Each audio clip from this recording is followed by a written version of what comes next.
فاتحہ۔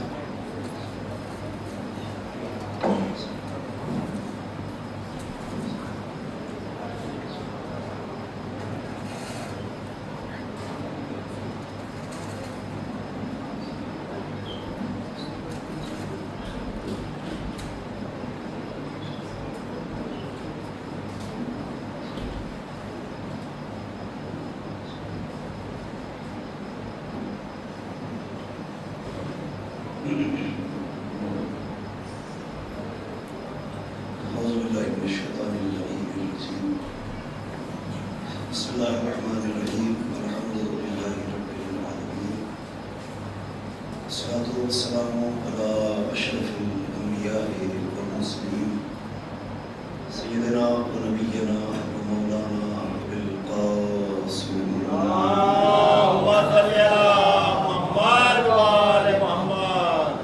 والصلاة والسلام على آله الطيبين الطاهرين المعصومين المظلومين المنتخبين المنتخبين الغر الميامين ولعنة الله على أعدائهم أجمعين من الآن إلى يوم الدين.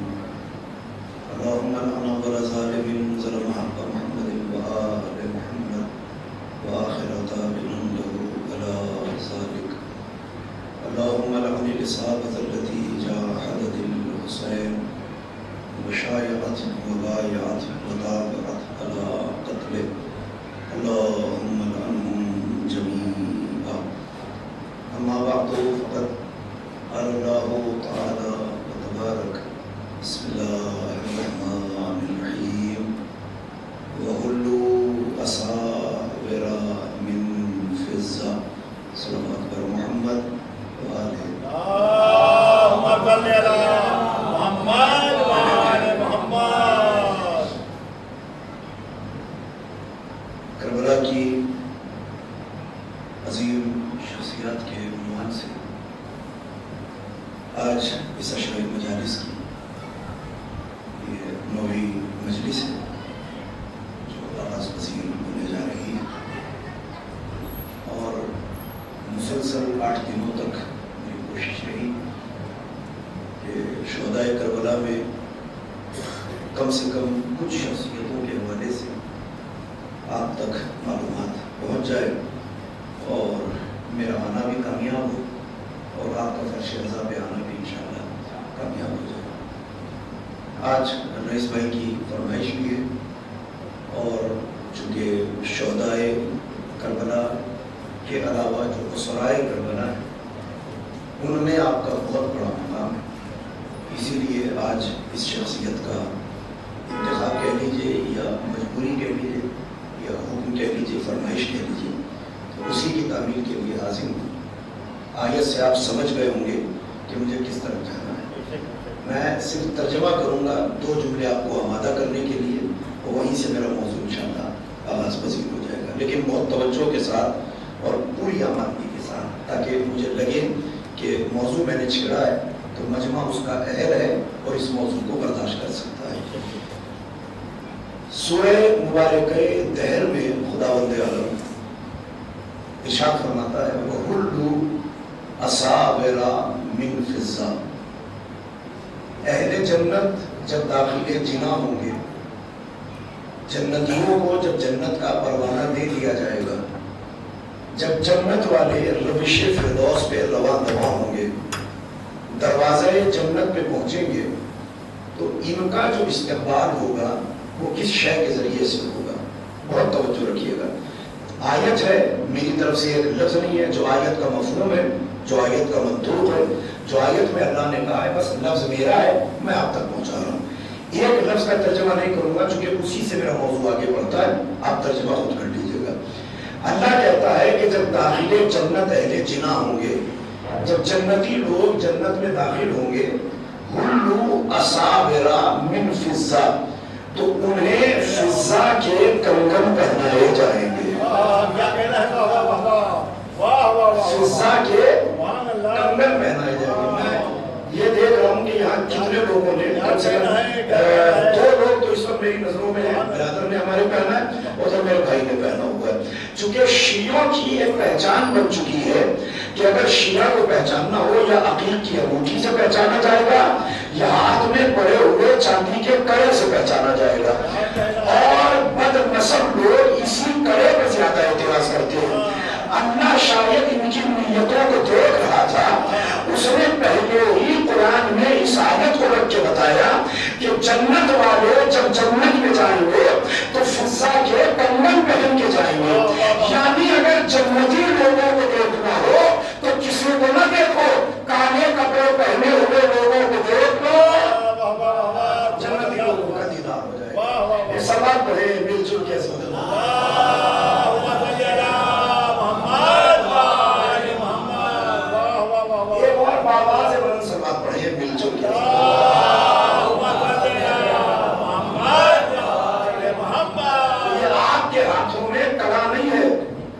جنت جانے کا پروانہ ہے.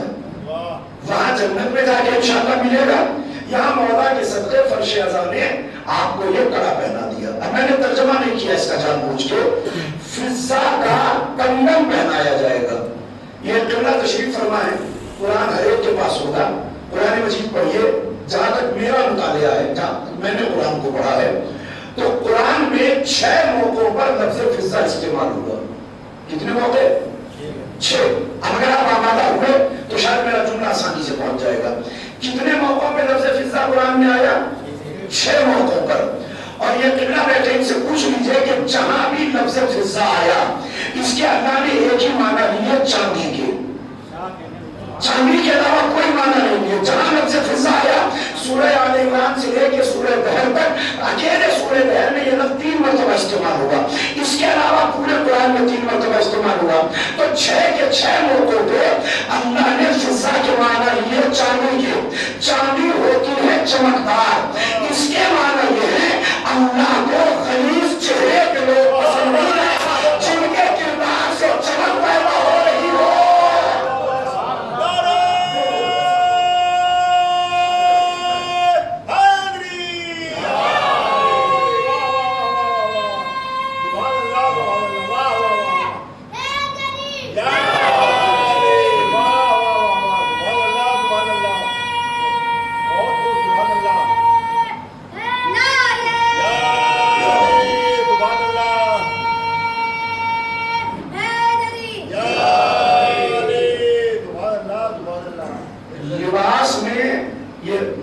میں جس بات کے لیے آپ کو ساری زحمت دے رہا ہوں، فضہ کے معنی کیا ہے؟ چاندی. قرآن مجید میں اللہ نے لفظ ایک ہی استعمال کیا، لیکن موقع اور مہر بدلا، اللہ نے معنی کو بدل دیا. مثلا ایلا کے معنی ہے تک، انا کے معنی ہے پر. انا صراط مستقیم، آپ صراط مستقیم پر ہیں. ایلا انتم الل منبر، تمہارا چہرہ منبر کی طرف ہے. ایلا کے معنی کیا ہے؟ تک یا طرف. قرآن میں لفظ ایلا ہی ہے، اللہ معنی بدل دیتا ہے. مثلا فَوْسَبُوا وُجُوهَكُمْ وَأَيْدِيَكُمْ إِلَى الْمَرَافِقِ، تو جو اہل سنت نے ترجمہ کیا کہ اپنے ہاتھوں کو دھو یہاں سے کوہنیوں تک، تو اس کا مطلب ان کا ترجمہ غلط نہیں ہے. لیکن اللہ نے یہاں تک کے معنی نہیں لیے، اللہ نے یہاں معنی لیے سے. ایلا کے معنی ہے سے، کوہنیاں دھو یہاں سے یہاں تک. تو لفظ وہی رہتا ہے، اللہ معنی بدل دیتا ہے. اکیلا لفظ ہے قرآن میں کہ جس کے معنی نہیں بدلے.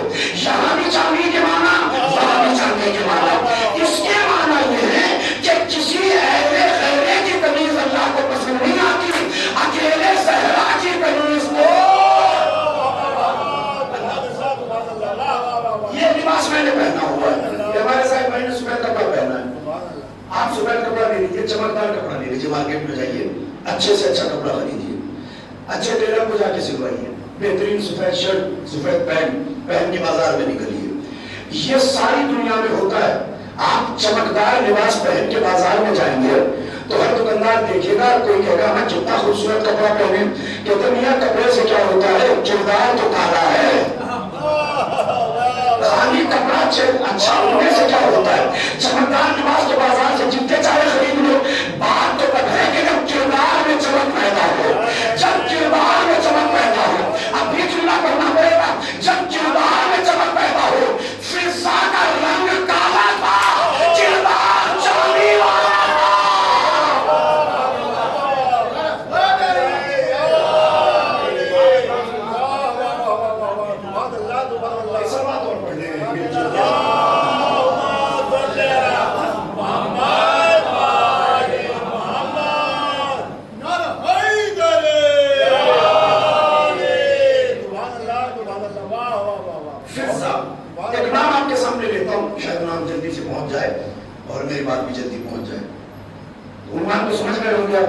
بتانے کی ضرورت نہیں، آیت نے بتا دیا، اتنی توحید نے بتا دیا۔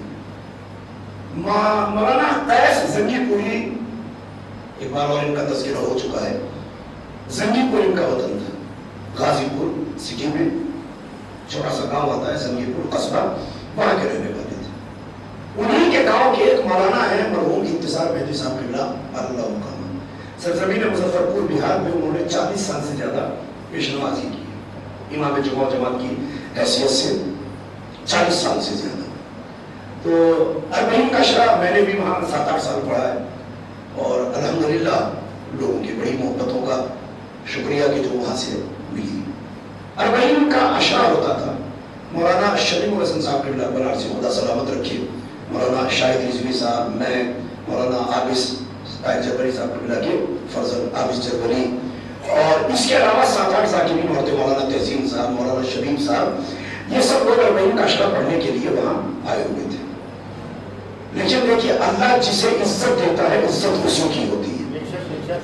اتنے بڑے بڑے ذاکرین کی موجودگی میں 16 سفر کی جو مرکزی مجلس ہوتی تھی وہ مولانا انتصار صاحب پڑھتے تھے۔ قبلہ ممبر پہ ہم لوگ مجلس میں تھے، سب جتنے بھی نام میں نے آپ کے سامنے لیے ممبر کے نیچے خود بیٹھے تھے، مولانا نے مجلس شروع کی تو انہوں نے جناب فضا کے لیے وہ جملہ کہا جو زبان زدے خاص ہوا ہے، لیکن جو میں پڑھ چکا مجھے دہرانا نہیں ہے، میں آگے کی بات آپ سے کرنا چاہ رہا ہوں۔ اگر میری بات پہنچ جائے تو احساس ضرور دلا دیجیے گا کہ مجلس سننے میں آپ آمد ہے۔ وہ ممبر میں تشریف لائے، انہوں نے پڑھتے پڑھتے جملہ کہا، جملہ اتنا بڑا ہے کہ زور خطابت کی ضرورت نہیں ہے، انشاءاللہ آپ تک پہنچ جائے گا۔ فرماتے ہیں کہ جناب فضا جب اہل بیت سے وابستہ ہوئی 7 ہجری میں فتح خیبر کے بعد، تو 87 سال کی عمر ہوئی، 7 ہجری سے 87 ہجری تک 80 سال آپ نے گزارے۔ 80 سال تک ہر سوال کا جواب آیت قرآن سے دیتے ہیں۔ سوال دنیا کا ہوتا تھا، جواب قرآن سے دیتی تھی۔ اچھا جیسے مجمع میں یہ آگے بیٹھے ہوئے لوگوں نے بابا سبحان اللہ ہاتھ اٹھائے، کچھ لوگوں کا چہرہ مسکرایا، کچھ کے لبوں میں مسکراہٹ آئی، کچھ ذرا سا ہلکا سا بول کے چپ رہ گئے۔ تو ہر مجمع میں آدمی الگ الگ مزاج کا ہوتا ہے۔ مولانا نے جیسے یہ جملہ پڑھا تو پورا مجمع پیروں پہ کھڑا ہو گیا۔ ایک میزن صاحب تھے، وہ جب ناشتہ لگایا گیا مجلس کے بعد آئے، آگے کہنے کہ مولانا ایک چھوٹا سا سوال کرنا ہے۔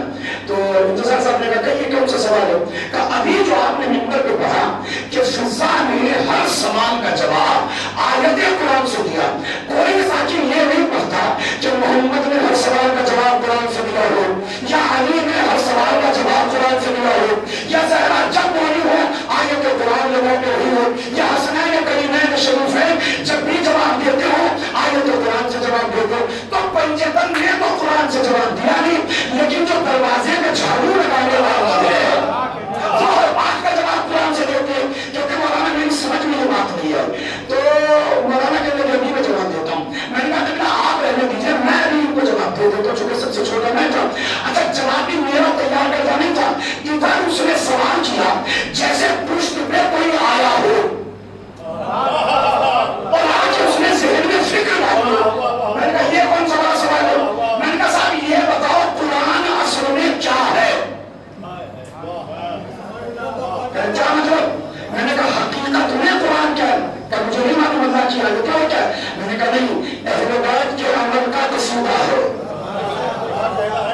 اگر آپ بیدار نہ ہوئے تو شاید مجھے زیادہ محنت کرنی ہوگی۔ اہل بیت کے عمل کا قصیدہ ہے قرآن۔ میں ممبر پہ بیٹھ کے کہوں کہ دنیا میں مجھ سے اچھا کوئی خطیب نہیں تو ایک بار بول دیں گے کہ مولانا ٹھیک ٹھاک بولتے ہو، آپ سے اچھے ہزاروں ہیں، آپ سے اچھے لاکھوں ہیں۔ بات تو تب ہے کہ جب ہر سننے والا کہے جیسا پڑھا ایسا کسی نے نہیں پڑھا۔ میں نے کہا قرآن اصل میں کیا ہے؟ اہل بیت کے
زمانہ قرآن سمجھتا رہا.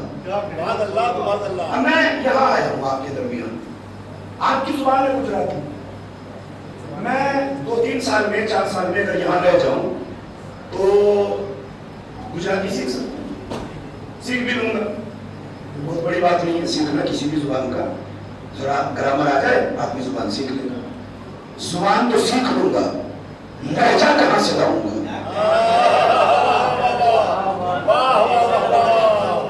بات بالکل آسان. میں پشچمی یو پی کا, مغربی یو پی کا, ویسٹ یو پی کا.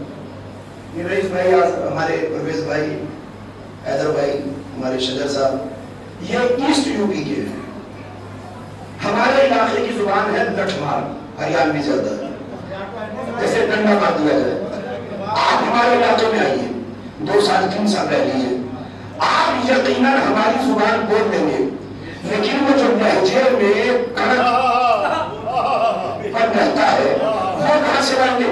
یا میں پوری زبان سیکھ سکتا ہوں لیکن زبان سیکھ لوں گا, وہ لہجے میں جو پٹ رہتا ہے وہ نہیں آ پائے گا. فضا کی زبان حبش کی تھی, پڑھتی قرآن تھی.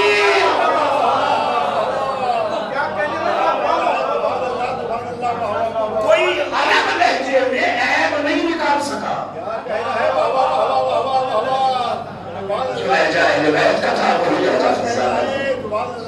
یہ ہے جناب فضا کی زبان. اب ذہن میں سوال آپ کیا آئے گا کہ صاحب غیر زبان کی رہنے والی, غیر ملک کی رہنے والی عرب میں آئی تو یہ قرآن سے جواب کیسے دینے لگی؟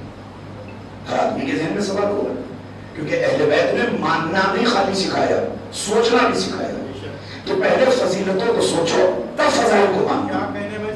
فضیلت ہے کیا؟ قرآن سے کلام کرنا. یہ کمال پیدا کیسے ہوگا کہ فضا ہر سوال کا جواب قرآن سے دینے لگی؟ تو میں 1-2 نہیں, کم سے کم 15 حوالے تو اس وقت موبائل پہ موجود ہیں جو آپ کو کرسر نمبر دکھا سکتا ہوں. 2-3 حوالے میں آپ کو سنائے دیتا ہوں تاکہ برابر آپ کو یقین ہو جائے کہ میں اپنی طرف سے نہیں پڑھ رہا ہوں, کتابوں ہی سے پڑھ رہا ہوں. وفیات الاعیان علامہ ابن خلقان کی کتاب ہے. انہوں نے جتنے مذہب اسلام کے مددگار گزرے ہیں ان سب پہ انہوں نے کتاب لکھی ہے اور کئی جلدوں میں 20-22 والیومز ہیں اس کے. اس میں انہوں نے اسلام کے معاونین کا تذکرہ لکھا ہے. علامہ ابن خلقان وفیات الاعیان فی مشاہیر الاعلام والاسلام, ان کی یہ کتاب ہے. اور ایک عالم گزرے ہیں ہمارے مذہب کے, شیخ حسن بن ہلی, ان کی کتاب ہے کشف المراد. انہوں نے اپنی کتاب کشف المراد میں تحریر کیا. اور ایک عالم گزرے ہیں علامہ سید محمد مہدی فقیہ, ان کی کتاب ہے رسالہ بمعروف ترخی. انہوں نے اپنے اس رسالے میں یہ تحریر کیا جو آپ کے سامنے پڑھنے جا رہا ہوں. 4 حوالے میں نے آپ کو دے دیا, 4 حوالے میں سمجھتا ہوں کافی ہوں گے, ورنہ کہیے تو میں 15 کی 15 گنوا سکتا ہوں, اس میں مجھے کوئی تکلف نہیں, بس صرف آپ کا وقت برباد ہوگا. تو 4 حوالے یاد رکھیے گا. اہل سنت کے 3 حوالے ہیں, شیعہ کتاب کا 1 حوالہ ہے. اب علماء نے اختلاف کیا, مگر میں نے جو زیادہ کتابوں میں پڑھا وہ آپ کے 6 امام کا نام پڑھا.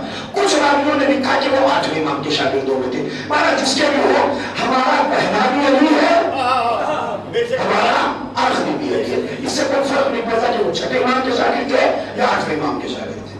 مانا یہ ذہن میں رکھیے گا کہ 2 اماموں کا زمانہ تھا, یا 6 امام یا 8ویں امام. مدینے کے قریب کوئی مولا کا شیعہ رہتا تھا. فضا میں کمال کیسے پیدا ہوا میں یہ ثابت کرنے جا رہا ہوں. مدینے کے قریب ایک گاؤں میں کوئی شیعہ رہتا تھا, مولا کا چاہنے والا. اس کا کاروبار گزر گیا, معاملہ خراب ہو گیا. دن گزرا, 2 دن گزرے, 4 دن گزرے, کاروبار میں اتنا نقصان ہوا کہ کھانے کے نالے پڑ گئے. 1 دن بھوک اور پیاس میں گزرا, دوسرا دن آیا.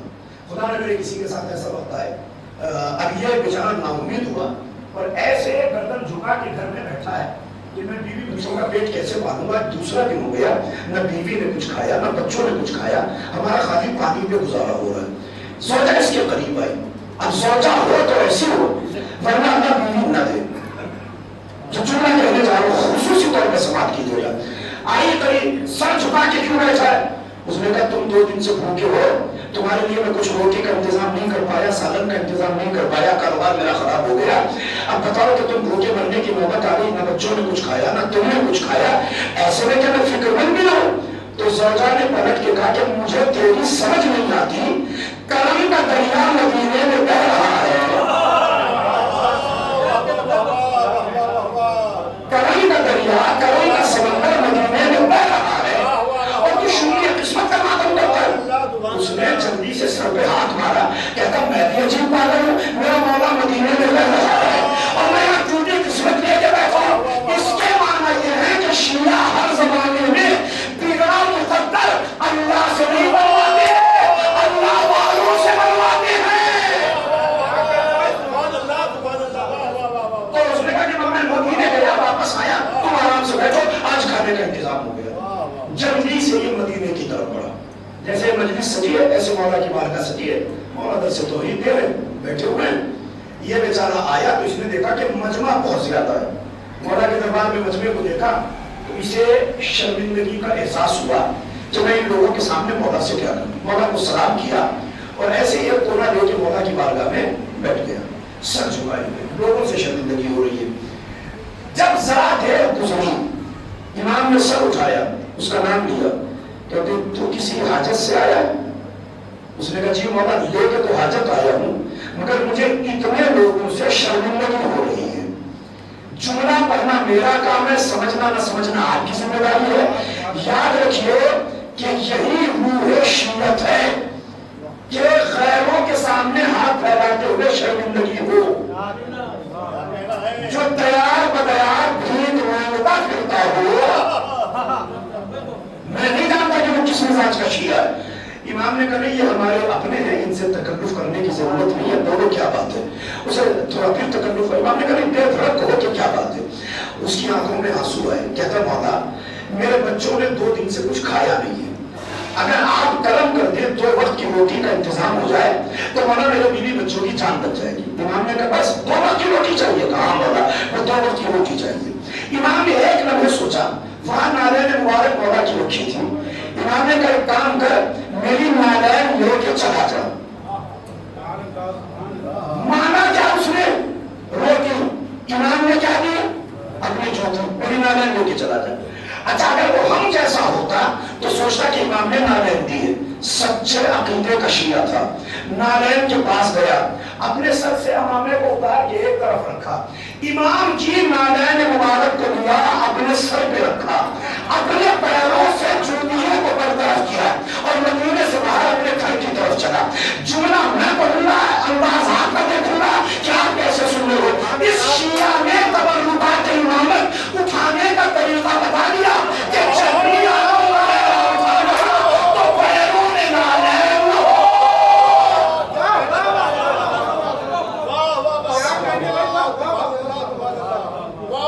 سر پہ نہ ٹوپی ہو اور نہ کوئی آپ کا لباس ہو, سر پہ جوتی رکھی. امام کے دل دولت سے باہر چلا.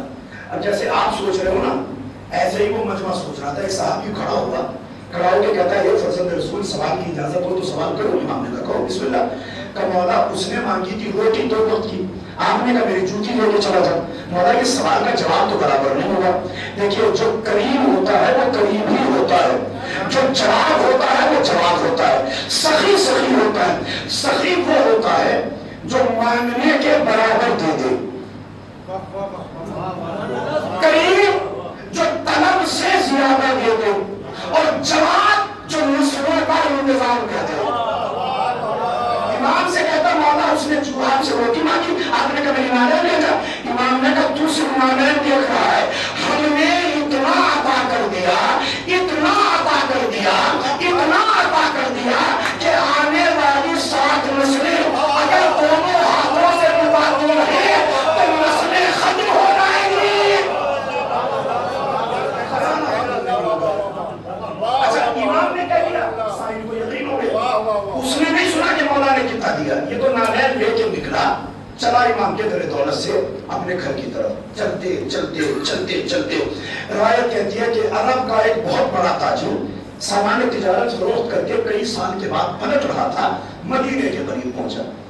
تو کھانے کا وقت ہوا, اس نے اپنا خیمہ لگوایا، غلاموں سے کہا کہ کھانا تیار کرو، غلاموں نے کھانا تیار کیا، جب کھا چکا تو ہاتھ دھونے کے لیے باہر آیا، باہر جو آیا تو اس نے دیکھا کہ ایک شخص دیوانہ وار چلا آ رہا ہے، اس کی آنکھیں سکڑ گئی کہ اس عرب کی گرمی میں بے سخت آدمی دوڑ رہا ہے، چلو اس کی مدد کی جائے، لیکن جیسے جیسے فاصلہ کم ہوا اس کا ذہن کچھ سوچنے لگا، اچھا پاگل آدمی ہے، پیروں میں جوتی نہیں پہنی، سر میں جوتی رکھ کے چل رہا ہے، جب وہ قریب آیا اس نے کہا رکو ایک بات بتاؤ عقل مند ہو کہ پاگل ہو؟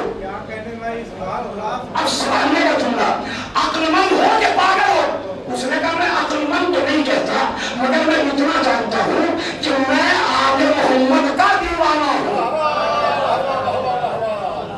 جیسے ہی اس نے کہا کہ آل محمد کا دیوانہ، اس نے کہا کہ تیرے سے بڑا عقل مند کون ہو؟ تو دیوانہ تھوڑی، تو پاگل۔ کہاں بتاؤ کیا بات ہے؟ کہ یہ بتا جوتی یہاں رکھی جاتی ہے کہ پیروں میں پہنی جاتی ہے؟ جوتیاں پیروں میں ہوتی ہیں کہ سر میں ہوتی ہے؟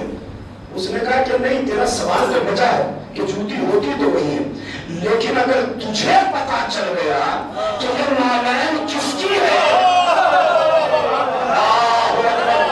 لیکن میں تو سمجھ رہا تھا کہ گفتگو آسان ہو گئی، آپ تک میری بات بولا جائے گی کہ اگر تجھے پتا چل گیا کہ نالین کس کی ہے تو تو پیروں میں نہیں ڈالے گا، اپنے سر پہ رکھے گا کہ کس کی جوتی؟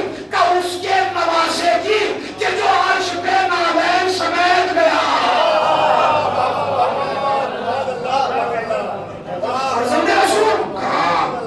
تیرے پاس کیسے آئی؟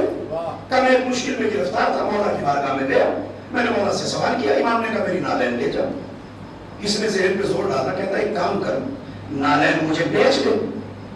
اور جو جملہ اس نے کہا ساری دنیا کے شیعوں کے عقیدے کا نچوڑ ہے، جو جملہ آنے والے نے کہا، کہتا ہے کہ تمہاری اتنی اوقات نہیں ان جھوٹوں کی قیمت دے سکو۔ وہ کہتا ہے ہاں ہم نے غلط کہا، ہریا دے سکتے ہو کچھ، اور مجھے بیچنی نہیں ہے۔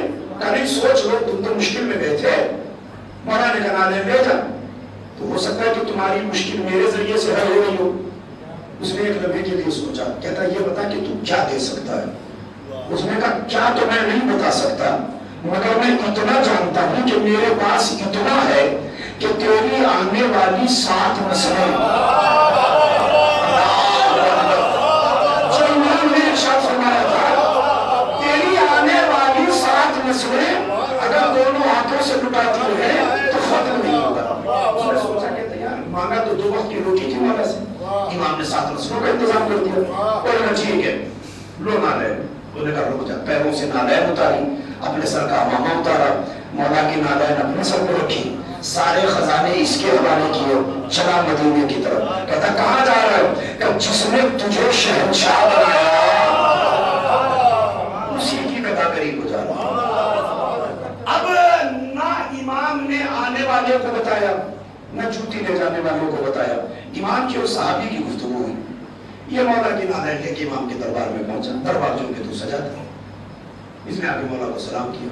اب کوئی آدمی یکایک آئے بآواز بلند سلام کرے تو ہر آدمی مڑ کے دیکھے گا کہ کون آیا۔ لوگوں نے گردن گھمائی، سلام کا جواب دیا تو دیکھا کہ نالین لے جانے والا کوئی اور تھا، لے کے آنے والا کوئی اور۔ امام نے جواب سلام دیا، امام کا نالین تمہارے پاس کیسے آئے؟ کہ مولا وہ جو آپ کا چڑھنے والا لے گیا تھا ہم نے سودا کر لیا، ہدیہ ہم نے دے دیا، نالین ہم نے لے لی۔ اب جملہ آپ کی سماعتوں کے حوالے چاہے جیسے سنیے گا، میں کوئی زور نہیں لگاؤں گا، جملہ اس کا سے پڑھوں گا۔ امام نے نہیں پوچھا کہ سودا کتنے میں ہوا، جس نے مولا سے پوچھا تھا کہ مولا جوتی دے دی روٹی مانگی تھی، امام سے وہ پوچھتا کہ یہ بتا سودا کتنے میں ہوا۔ اس نے ایک بار اسے گھور کے دیکھا کہ تو کون، میں خامخواہ نہ جان نہ پہچان، اور تو زبردستی مجھ سے پوچھ رہا ہے۔ اگر پوچھا ہے تو وہ اتنا سن لے کہ میں نے اتنا دے دیا کہ آنے والی 7 نسلیں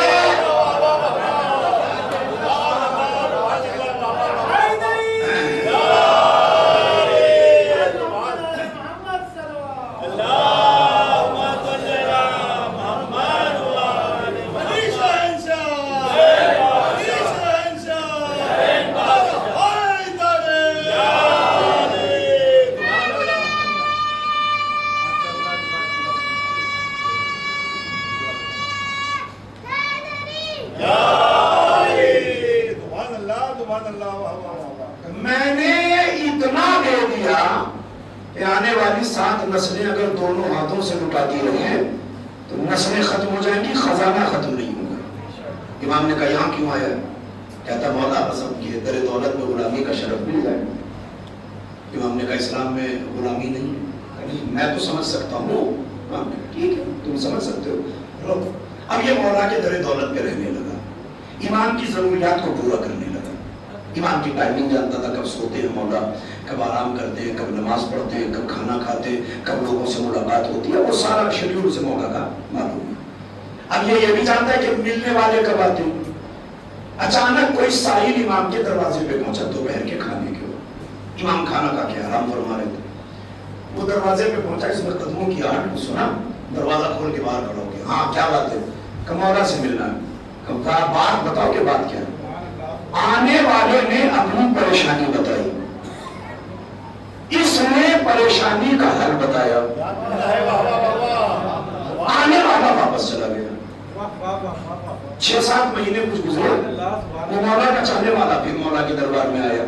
اب وہ مولا کے دربار میں بیٹھا، امام در سے توحید دے رہے، کبھی وہ ادھر دیکھتا ہے، کبھی ادھر دیکھتا ہے، کبھی نظریں ادھر جاتی ہیں، کبھی نظریں ادھر جاتی ہیں۔ امام نے اس کی آوارہ نظروں کے سفر کو دیکھا، ایک جملہ ارشاد فرمایا کہ صراط مستقیم پہ آنے کے بعد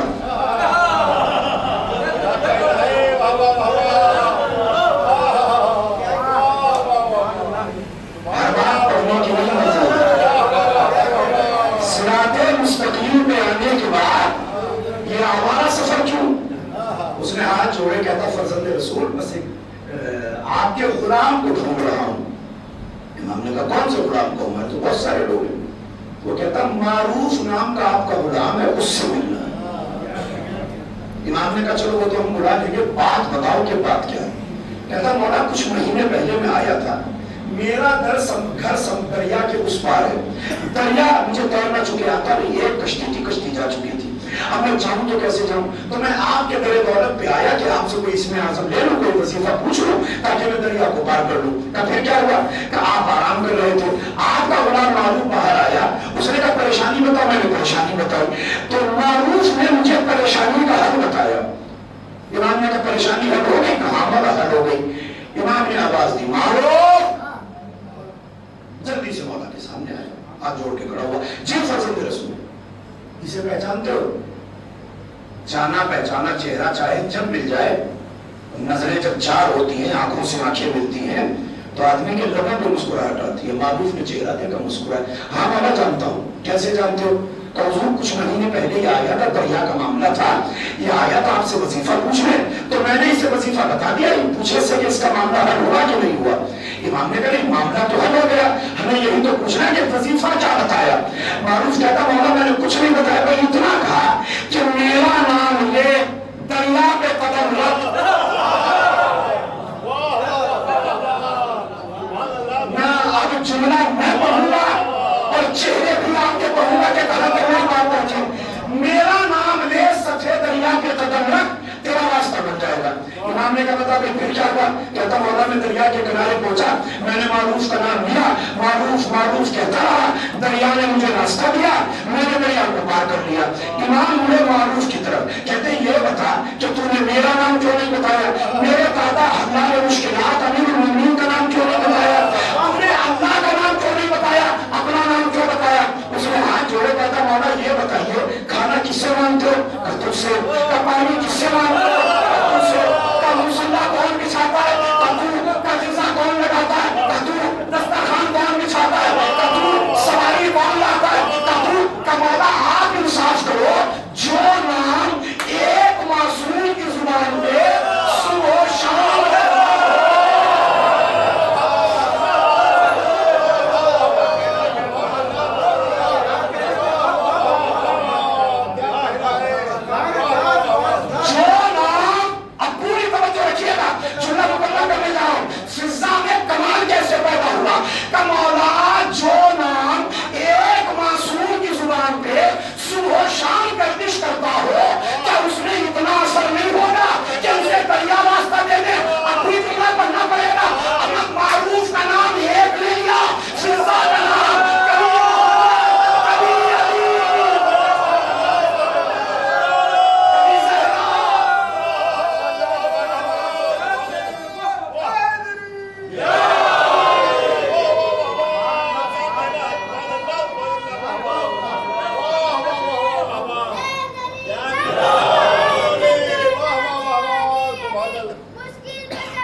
بھیا راستہ دے دوں. فضا کا نام 5 معصوموں کی زبان پہ رہا. کبھی علی نے پکارا, کبھی نبی نے پکارا, کبھی معصومہ نے پکارا, کبھی حسن نے پکارا, کبھی حسین نے پکارا. معروف کو امام نے نہ بھائی کہا نہ چچا کہا نہ بیٹا کہا. فضا کو 2 معصوموں نے ماں کہا, علی نے بہن کہا.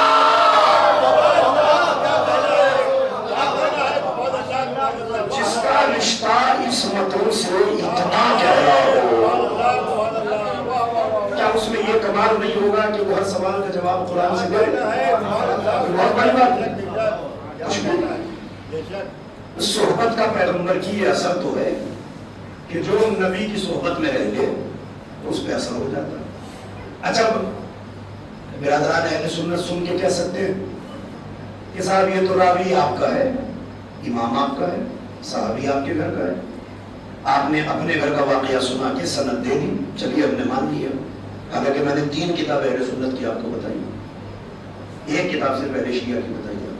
چلیے مان لیجیے کہ روایت ہمارے گھر کی ہے, راوی ہمارے گھر کا ہے, امام ہمارا ہے. عالم اسلام کا بہت بڑا نام حضرت ابو ہریرہ رضی اللہ تعالی عنہ, اس سے بڑا نام تو نہیں ہو سکتا عالم اسلام میں.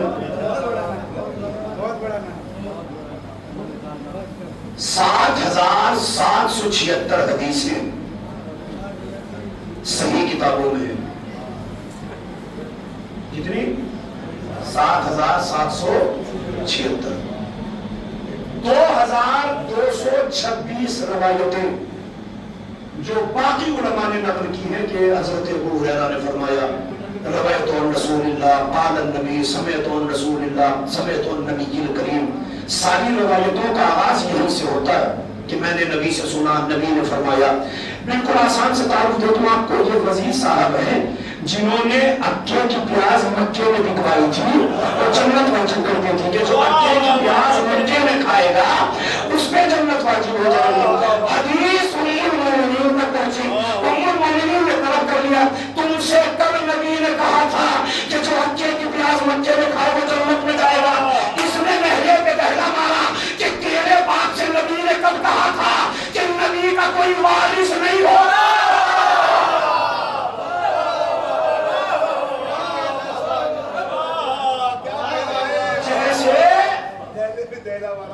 جیسے آپ کے باپ سے نبی نے کہا تھا اور دوسرا راوی نہیں ہے, میں راوی ہوں.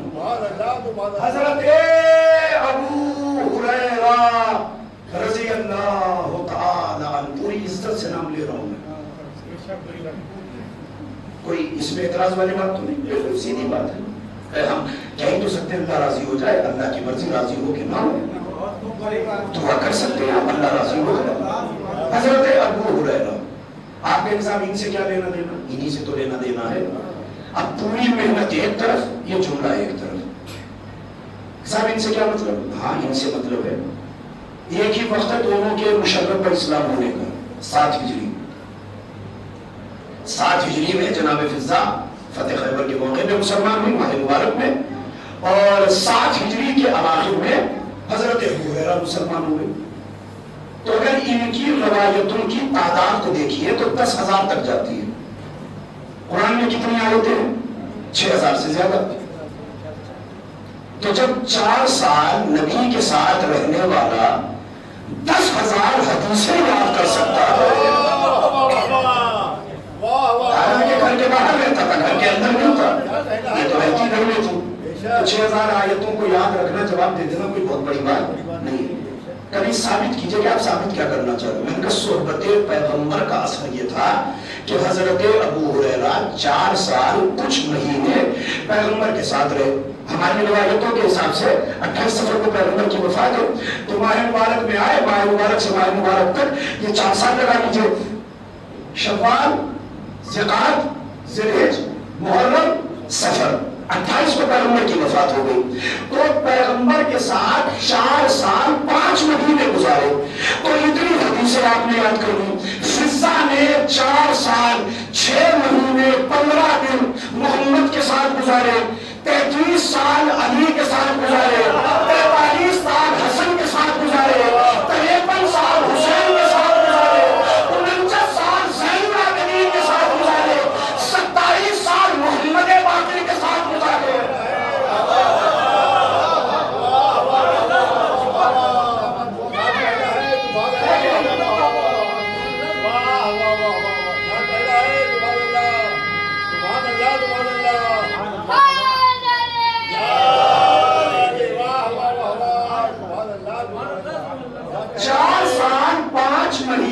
مکمل بھی نہیں ہوئے، 4.5 سال کے آس پاس کا وقفہ نبی کے ساتھ گزار دیا، تو 10,000 حدیثیں آپ لینے کو تیار ہو، اور جس کی زندگی ہی معصوم بارگاہ میں گزری ہو، جو رہتی ہی پنجتن کے ساتھ ہو، تو کیا اس کے لیے یہ کوئی بہت بڑی بات ہے؟ صاحب ثابت کیجئے۔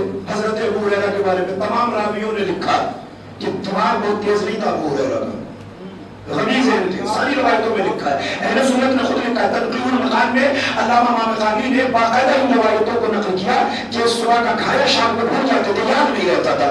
کسی نے پوچھا کہ ابو ہریرہ تمہیں اتنی حدیثیں کیسے یاد کی؟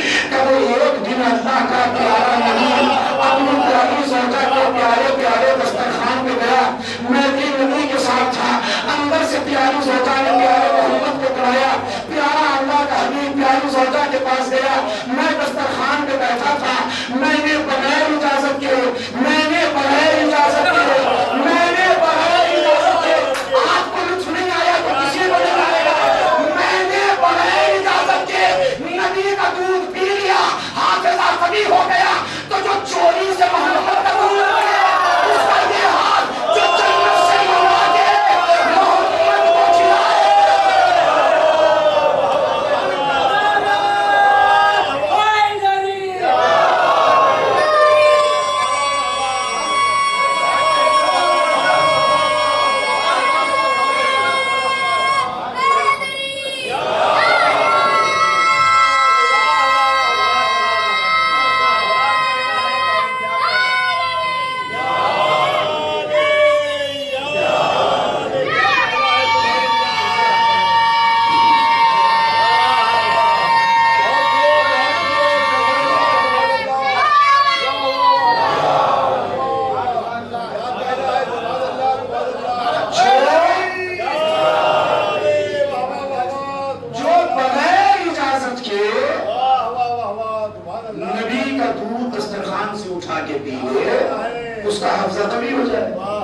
اور جو جنت سے منگا کے محمد کو کھلائے،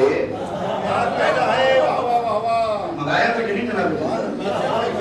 اسی لیے تو سورہ دہر آیا، تو جو جنت سے منگا کے محمد کو کھلائے۔ اب جملہ پڑھنے جا رہا ہوں جس کے لیے ساری زحمت آپ کو دی ہے۔ انسان آکسیجن لیتا ہے، اس کے بدن میں پہنچتی ہے، پھیپھڑوں تک جاتی ہے، انسان اسی میں جیتا ہے، یہی دھڑکنیں، یہی سانسیں۔ آکسیجن انہیل کرے گا تو ہی زندہ رہے گا۔ آپ نے جتنی سانسیں اس 45-46 منٹ میں عزا خانے میں لی، تو ان سانسوں میں آپ کو فرق محسوس ہو رہا ہوگا کہ دنیا کی فضا اور ہے، مجلس عزا کی فضا،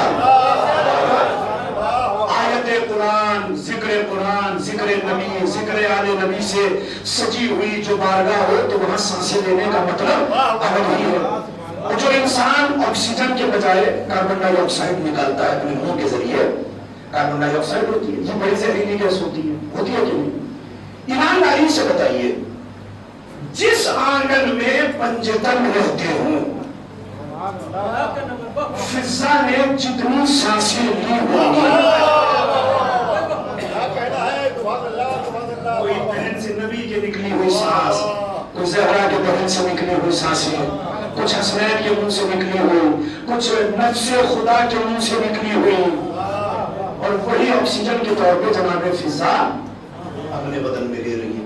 تو اگر میں جملہ کہوں تو شاید بھیجا نہ ہو جس کا بدن رحمانی سانسوں پہ بڑھتا ہو۔ اچھا یہ تو ایک بات ہوگی، اتنا بڑا کمال پنجتن کی بارگاہ میں رہتے رہتے پیدا ہو گیا۔ ایک دن آئے جناب سلمان در دولت پہ، دروازہ کھٹکھٹایا، فضا نے دروازہ کھولا۔ ہاں بھائی کیا بات؟ اب یہ بھائی کوئی سگے بھائی نہیں تھے، ایران کے رہنے والے سلمان، حبشہ کی رہنے والی جناب فضا. تو ان میں بھائی بہن کا رشتہ بظاہر نہیں ہے، لیکن وہ ایسا ہی ہے کہ جیسے ولایت کا آپ کا اور میرا رشتہ ہے. دور دور تک ہمارے کنبے خاندان نہیں ملتے، لیکن مولا علی کی ولایت نے ہمیں بھائی بھائی بنا رکھا ہے. بس یہی ولایت فضا کے یہاں بھی ہے، یہی ولایت سلمان کے یہاں بھی ہے. آئے سلمان، سلام کیا بہن جی کو. کہا تو ابھی ابھی جناب سلمان کو بشارت ملی تھی پیغمبر سے، ان الجنت مشتاق الی سلمان والسلمان لا اشتیاق له الجنہ. سلمان کے لیے جنت ارمان کرتی ہے، سلمان کو جنت ارمان نہیں. پیغمبر نے کہا کہ جسے تم بشارت دے دو گے وہ بھی جنت جائے گا. تو سلمان نے کہا فضا سے بہتر کون ہوگا. آئے آگے کہتے فضا میں تجھے جنت میں جانے کی بشارت دیتا ہوں.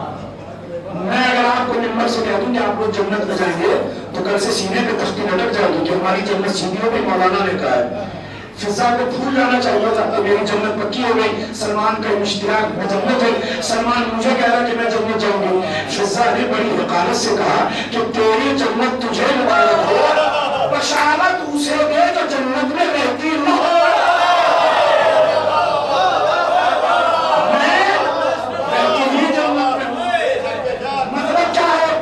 جہاں زہرا ہو وہی جگہ جنت ہے، جہاں محمد ہو وہی جگہ جنت ہے، جہاں علی ہو وہی جگہ جنت ہے، جہاں مالک جنت حسنین ہو وہی جگہ جنت ہے. اب اپنے مقدر پہ فخر کرو، یہ خالی فرش عطا نہیں، یہاں زہرا بھی ہے، یہاں حسنین بھی ہے.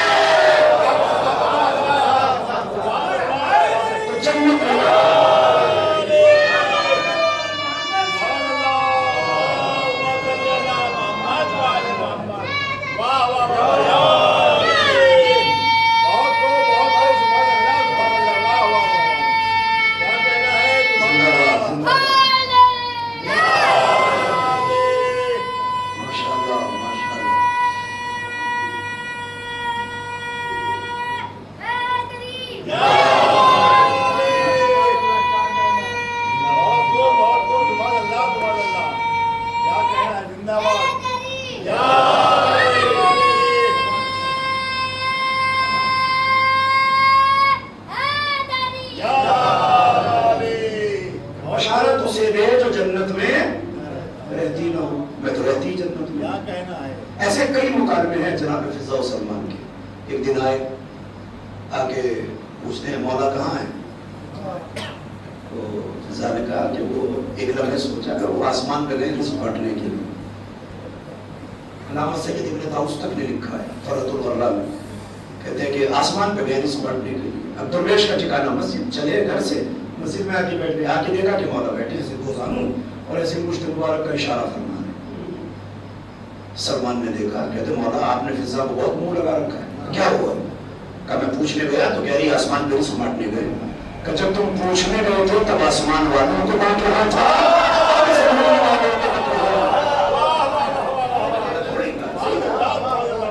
ایسے اکثر مکالمے ہیں، اور ان مکالموں کے درمیان ایک بات ہے جو بہت اچھے سے ثابت ہوتی ہے. لوگ کہتے ہیں کہ جناب فضا اور جناب سلمان میں کوئی تکرار تھی، لڑائی جھگڑا نہیں. اسے کہتے ہیں دوستانہ نوک جھونک. مولانا میں ہم میں ہو سکتی ہے چونکہ ہم ایک ہی پیشے سے جڑے، کسی بات پہ ہم لوگ مذاق کر سکتے ہیں، آپس میں نوک جھونک ہو سکتی ہے. مثلا جیسا میر انیس اور مرزا دبیر کے بارے میں مشہور لوگوں نے لکھا کہ ان میں جھگڑا تھا. کسی شاعر نے دیکھا، اس نے کہا سنتے ہیں ٹھن گئی تھی انیس و دبیر میں اور فیض اٹھا رہے تھے محبان کربلا. ٹھنی دونوں میں تھی، فائدہ کس کا ہو رہا تھا؟ سننے والوں کا. ممبر پہ انیس آئے تو اہل بیت کی فضیلت، ممبر پہ دبیر آئے تو اہل بیت کا کمال.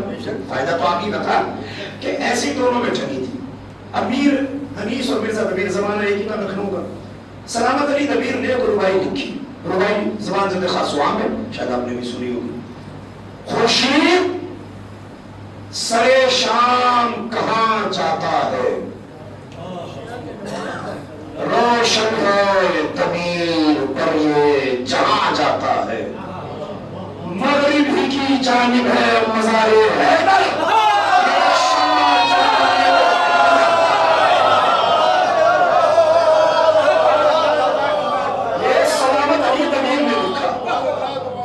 مغرب ہی کی جانب ہے مزار حیدر، یہ شمع جلانے کو وہاں جاتا ہے۔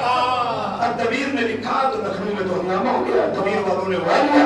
اب جہاں کوئی انیس کا چاہنے والا میں نے دیکھا ہمارے قبلہ نے کیا لکھا، تب ہے تو اس سے آگے کا لکھوا کے دکھاؤ۔ انیس والوں نے سنا پریشان ہوئے، امیر انیس کی بارگاہ میں گئے، جا کے کہتے سرکار وہ دیکھیے دبیر صاحب نے اتنا اچھا لکھا، اگر تھک گئی ہوتی تو جلد۔ انہوں نے کہا ان کے اخبار میں اور اضافہ کرے اور اچھا لکھے۔ کہا آپ بھی تو لکھیے۔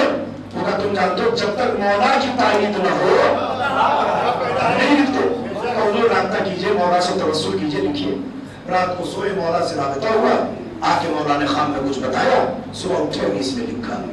دبیر نے کیا لکھا، شمع جلانے کو وہاں جاتا ہے۔ سورج کا کام کیا ہے، شمع جلانے کا، من مولا علی کے حرم میں، یہ کام ہے سورج کا دبیر کی نظروں میں۔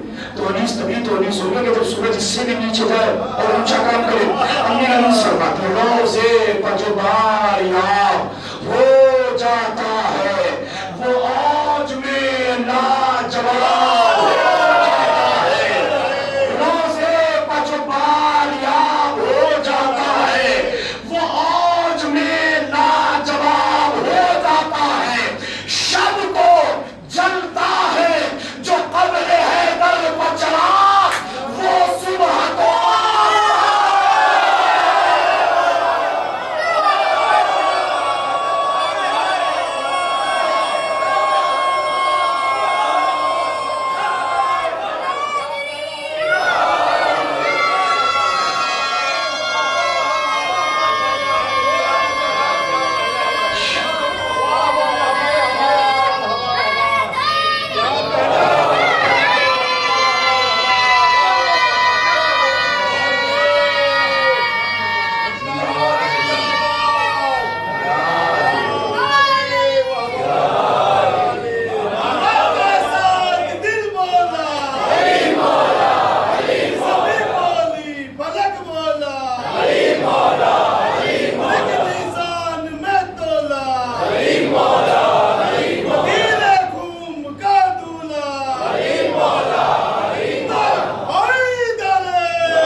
جلانے بلواتے تھے۔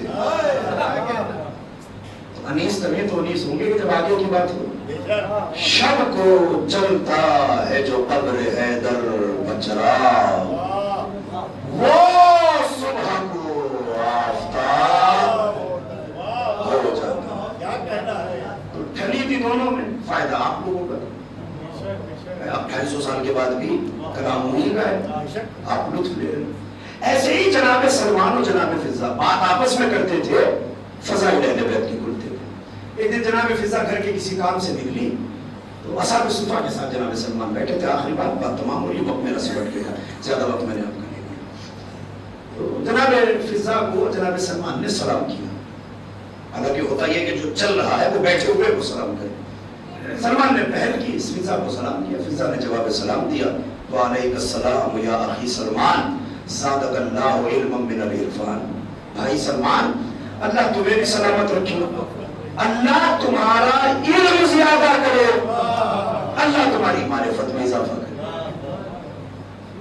جو ہوتا ہے کہ تن بدن میں آگ لگ جاتی ہے جب ایسا کچھ ہوتا ہے، وہ حال سلمان کا ہوتا ہے، ہر بات کا الٹا جواب دیتی ہو، جب بھی کچھ کہتا ہوں فوراً اس کے اوپر کچھ کہہ دیتی ہو۔ چلے علم کی بات تو ٹھیک ہے، اللہ کے علاوہ علم کامل کسی کے پاس نہیں ہے، ہر ایک کے علم کے بڑھنے کا اندیشہ ہے، ممکن ہے کہ ہر ایک کا علم بڑھے گا تو علم میں کم ہوں، میرا علم بڑھ جائے گا، وہ ٹھیک ہے، لیکن جانتی ہے معرفت میں 10ویں درجے کے ہو،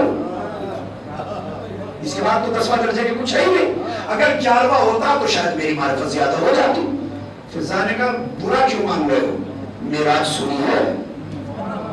ہاں کئی مرتبہ۔ کہ معراج میں کیا ہوا؟ کہ بندہ اللہ سے ملنے گیا، کہ کہاں تک پہنچا، کہ پردے کے ادھر رہا، ادھر تو نہیں جا سکا۔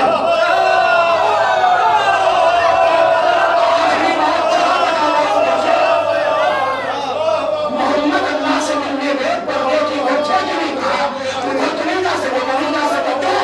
کہ ادھر جانے کا معاملہ ہی گڑبڑ ہو جاتا۔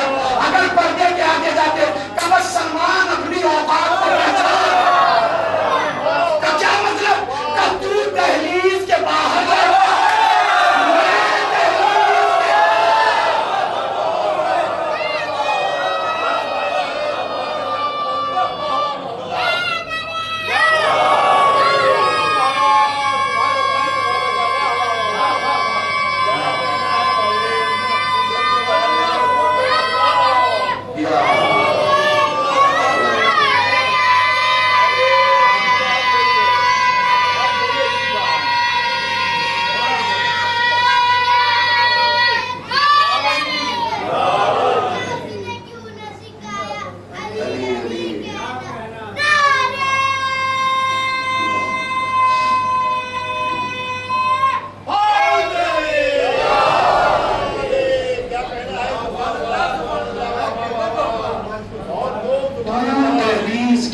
باہر رہتا ہے،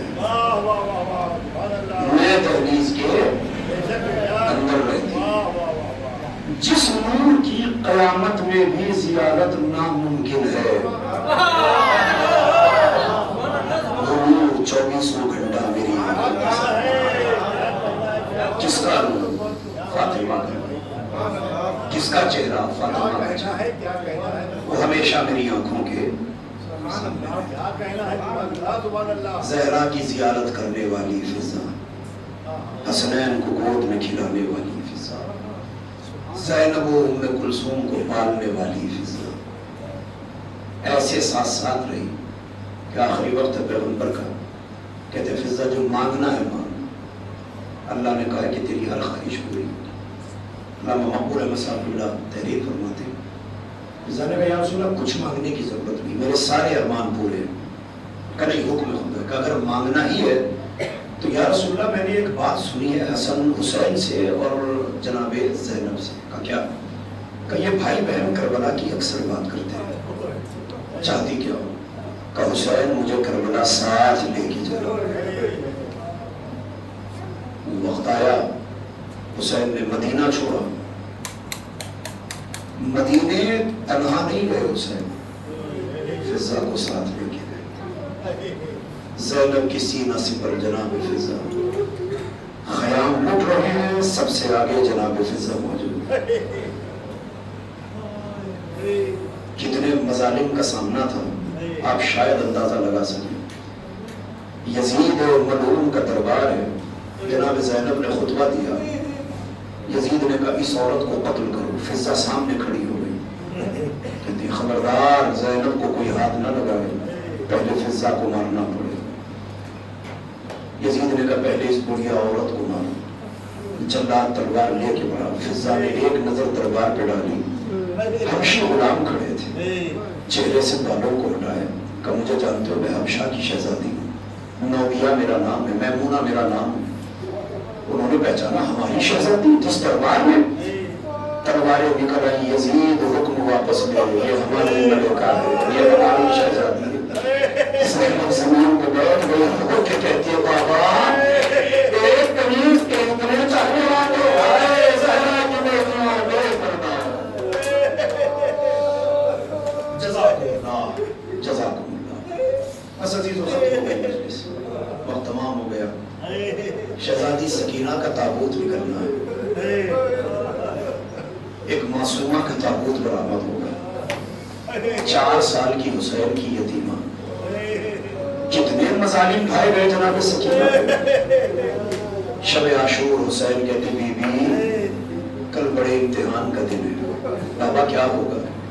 کہ تیرے کانوں سے گوشوارے چھینا جائیں۔ سکینہ طرف کے کہتی ہے بابا جس کا عباس جیسا چچا ہو، کس کی مجال کہ سکینہ کے گوشوارے چھینا۔